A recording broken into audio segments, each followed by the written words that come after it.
ممكن نلجأ لعملية الmummy makeover دي عشان نعالج فيها التغيُّرات اللي حصلت في الجسم. طيب دكتور حضرتك كنت اتكلمت في فيديو برضه عن في عملية معيّنة بتتعمل بعد الولادة.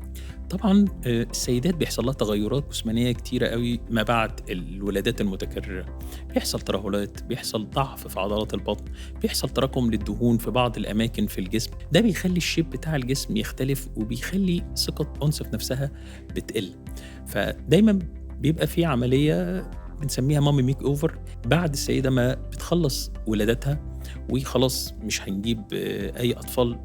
تانيين، ممكن نلجأ لعملية الmummy makeover دي عشان نعالج فيها التغيُّرات اللي حصلت في الجسم، زي الترهلات، بنعمل شد للجلد في الترهلات المترهلة، نحت للجسم، إعادة تعبئة للدهون في بعض الأماكن اللي حصل فيها نقص في الدهون، ممكن بنعمل كمان إصلاح لعضلات البطن لو كان حصل فيها ترهل جامد أو فيها مشكلة إن كان صاحب عمليات الولادة ديّة أي